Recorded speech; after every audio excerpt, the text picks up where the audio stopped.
राम नाम पर नाम ते, प्रीति प्रतीति भरोस, सो तुलसी सुमिरत सकल, सगुन सुमंगल कोस।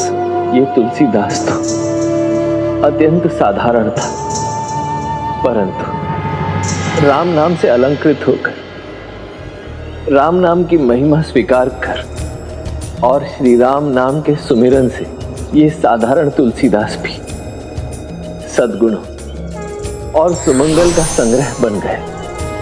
प्रभुदास जी, यदि आपके लिए ये मुरलीधर तो मेरे लिए धनुर्धारी, तब आप ही बताइए, इनके समक्ष अपना शीश झुकाने में मुझे भला क्या आपत्ति होगी? क्षमा कीजिए मुझे संत तुलसीदास जी, शीश तो मुझे आपके समक्ष झुकाना चाहिए। से सीताराम नहीं, भजन शंकर गौरी, जन्म गवायो व्यर्थ ही, अरत पराई पौरी। यदि अपना शीश कहीं झुकाना ही है तो इनके समक्ष झुकाइए, क्योंकि ये सभी व्यर्थ के विवादों से परे है।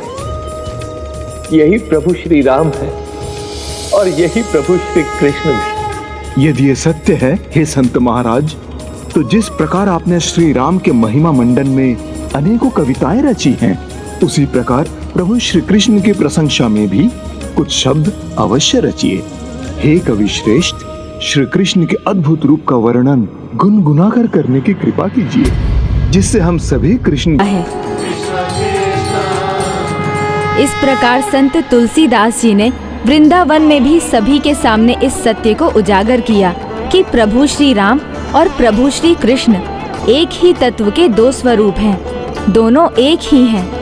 भक्त उनमें से जिनको भी मन में बसा ले, वही उसके श्री राम हैं, वही उसके श्री कृष्ण हैं। तो क्या कृष्ण गीतावली रचना के बाद भी तुलसीदास जी ने कोई और भी रचनाएं लिखी?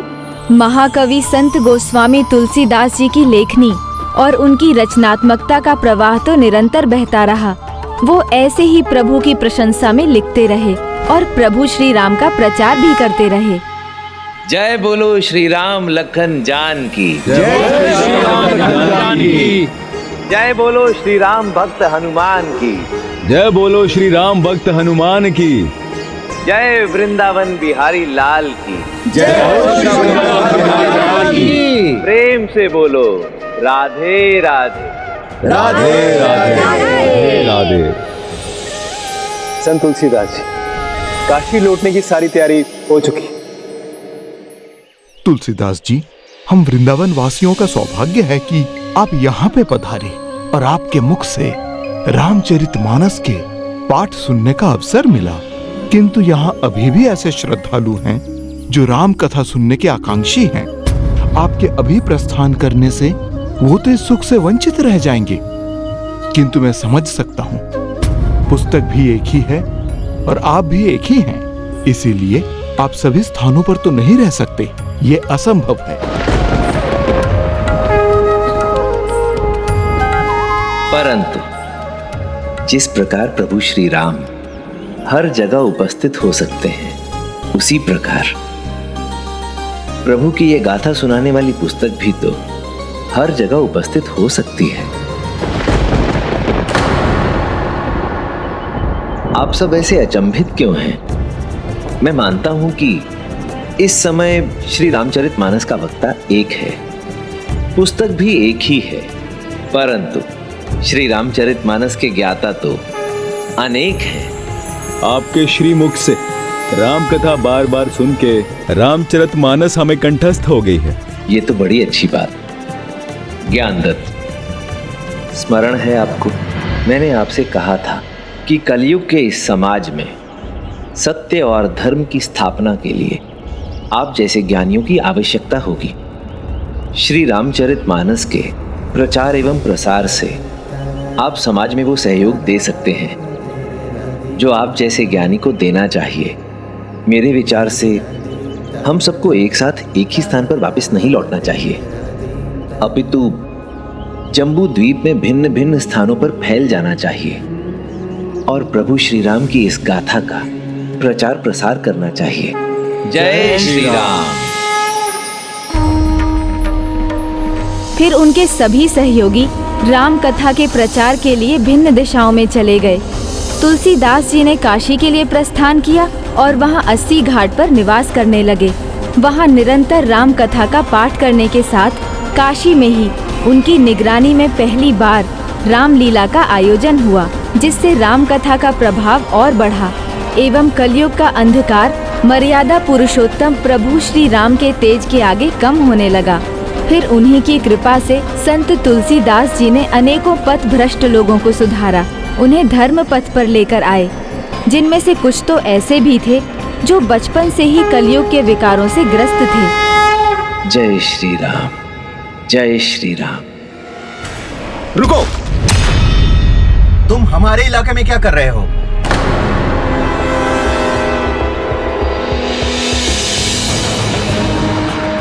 लगता है काम की पूरी समझ नहीं है, अभी नए हो। नया हूँ? मैं आपका कहने का तात्पर्य नहीं समझा महानुभाव। बनो मत, चौर्य कर्म में, लूटपाट में। वही करते हो ना? भला आदमी कोई इतनी रात को नहीं निकलता। सिर्फ या तो हम जैसे लुटेरे निकलते हैं या तो भूत प्रेत। नहीं नहीं, आप लोगों को समझने में भूल हुई है। मैं तो प्रभु श्री राम का एक साधारण सा भक्त हूँ। यही रामलीला का आयोजन किया था, वहीं से लौटने में देर हो गई। सही गलत हमें मत समझाओ, हम बचपन से यही कार्य करते आ रहे हैं। पंछी के पर देखकर पहचान जाते हैं। हमें रामलीला पता नहीं, ना ही राम का ज्ञान है।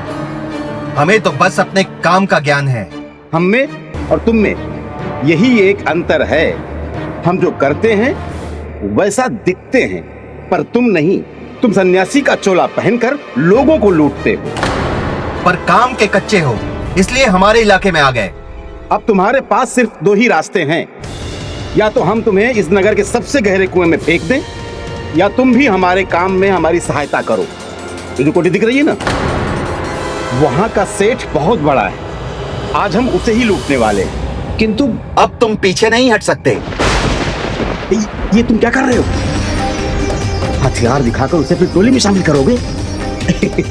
मेरे भाई की यही समस्या है। बचपन से उसे हिंसा पसंद है। पता नहीं कितनों हत्या कर दी है। पर तुम चिंता मत करो, हम वैसे नहीं हैं। बड़े सेठ का बड़ा घर है, तो तिजोरी भी उतनी बड़ी होगी, धन भी अधिक मिलेगा। हमें तुम्हारी आवश्यकता है, मना मत करना। जो काम सुई से चल जाए उसके लिए तलवार नहीं निकालते। मुझे तो आप क्षमा ही कीजिए। रुको, तुम्हें सौगंध है जो तुम्हें सबसे प्रिय हो। अब तुम मना नहीं कर सकते। अब तो तुम्हें हमारी सहायता करनी ही होगी। कौन है तुम्हें सबसे प्रिय? माँ? नहीं। पिताजी? नहीं नहीं, पत्नी होगी।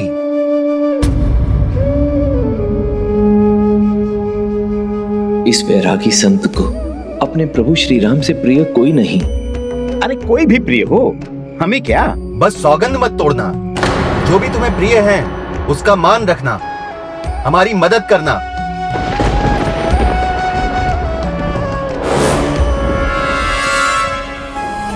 हे प्रभु, ये कैसी दुविधा में डाल दिया है इन्होंने। आपकी सौगंध से बांध दिया, अब ना चाहते हुए भी आपके मान के लिए इनकी सहायता करने को विवश हूं। तुम्हें बस इतना करना है कि यहाँ रहकर हमारी आंखें बनना है, और कोई भी आए तो हमें आगाह करना है। उचित है। कोई भी दिखाई दे तो हमें एक अलग सी आवाज निकालकर बता देना। यदि कोई भी दिखाई दे? हाँ हाँ, कोई भी। हाँ हाँ, तो फिर आइए।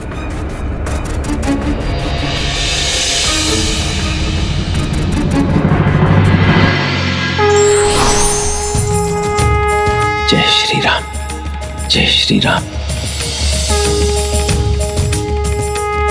जय श्री राम, जय श्री राम।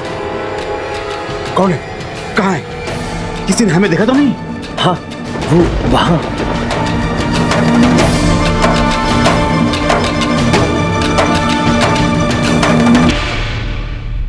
वहां कोई तो नहीं।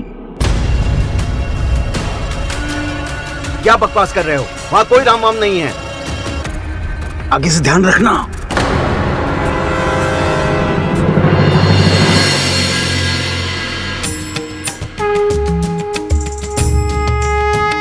जय श्री राम।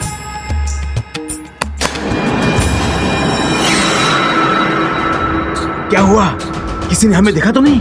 हाँ, वही पहले की भांति श्री राम ने वहां हो रहे। लगता है तुम इतने नए हो, तुम्हें डर के मारे भ्रम हो रहा है। इस बात का चेतावनी मत देना। ध्यान रखना।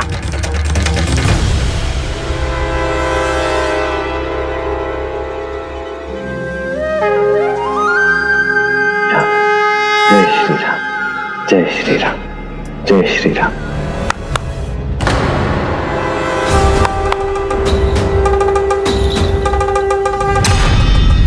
इन दोनों ने तो इस बार मुझे सुना ही नहीं।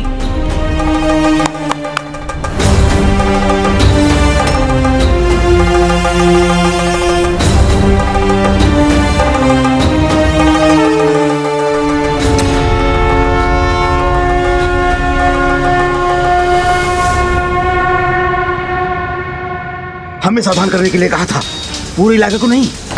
कौन था इस बार? कौन था? वही श्री राम, वो तो सर्वत्र है। राम राम राम। कौन है तुम्हारे राम? कभी पूर्व में, कभी पश्चिम में दिखते हैं और कभी उत्तर में भी दिखते हैं। नहीं नहीं, तुम तो कहोगे दक्षिण में भी है। मेरा राम तो ऊपर नीचे, यहाँ वहाँ, दाएं बाएं, हर दिशा में, हर जगह पर है। अरे वाह, आप तो बड़ी शीघ्रता से समझ गए। यही सत्य है, श्री राम तो सर्वत्र हैं, हर दिशा में उपस्थित हैं। तुमने सही कहा था कि हमसे अवश्य कोई भूल हुई है। तुम कोई संत महात्मा हो, हैं? मैं कोई महात्मा हूं अथवा नहीं, ये तो नहीं पता, परंतु हाँ, श्री राम का सच्चा भक्त अवश्य हूं, उनका सेवक हूं। और मैं कब से आपको यही बताने का तो प्रयास कर रहा था, आपने अवसर ही नहीं दिया। बस अब जो गलती होनी थी हो गई। महाराज, आप अपना काम कीजिए और हमें अपना काम करने दीजिए। परंतु मैं तो अपना काम ही कर रहा हूँ। बहुत हो गया तुम्हारा काम, अब जाइए। कहाँ जाऊं? मेरा तो काम ही यही है, भक्तों को उचित मार्ग दिखाना। पहले अपने नेत्र ठीक कर लो, फिर दूसरे को मार्ग दिखाना। तुम्हें तो हर जगह तुम्हारे प्रभु श्री राम दिखते हैं, जो वास्तव में कहीं भी नहीं है। अब तुम हमारा काम देखना। तुम्हारी मदद लिए बिना और तुम्हारी आंखों के सामने इस घर को लूट कर लेकर आएंगे। चलो ध्यान से देखना, चलो। आप लोग भूल कर रहे हैं। आपको क्या लगता है जो कर्म आप करने जा रहे हैं उसे केवल मैं ही देखूंगा? नहीं, उसे तो उनकी आंखें भी देखेंगी जो सब जगह उपस्थित है, श्री राम। हे संत महाराज, हमें ज्ञान नहीं धन चाहिए, धन। ज्ञान ही तो वास्तविक धन है। जो चमकता है, सोना चांदी है धन।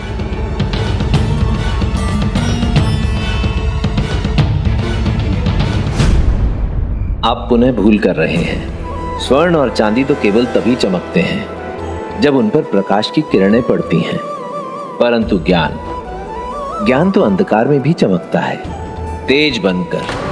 ज्ञान से योग्यता और योग्यता से नम्रता प्राप्त होती है, और ये तीनों मिलकर व्यक्ति को हर जगह सम्मान दिलाते हैं। सम्मान का क्या होगा? उससे पेट तो नहीं भर सकते। यदि ज्ञान है, सम्मान है, तो सब कुछ संभव है। ये व्यक्ति को पद दिलाते हैं और पद से धन की प्राप्ति होती है। अब आप ही सोचिए, ये लाभ का सौदा नहीं है क्या? धन से पेट तृप्त और ज्ञान से आत्मा। आत्मा को किसने देखा है? कौन जानता है इसका सत्य? सत्य तो ये देह है, इसकी जरूरतें बहुत हैं। यदि देह को देखा है तो देह को मिटते हुए भी देखा होगा, परंतु क्या आत्मा मिटती है? नहीं। तो आप ही बताइए कि आत्मा मरने के बाद जाती कहाँ है? आत्मा परमात्मा में, अर्थात प्रभु श्री राम में ही समाहित हो जाती है। और इस देह का क्या है? ये तो केवल 2 समय का भोजन मात्र मांगती है। उसके लिए लूटमार करने की कोई आवश्यकता नहीं है, वो तो आपको ज्ञान से वैसे ही प्राप्त हो जाएगा। प्रभु श्री राम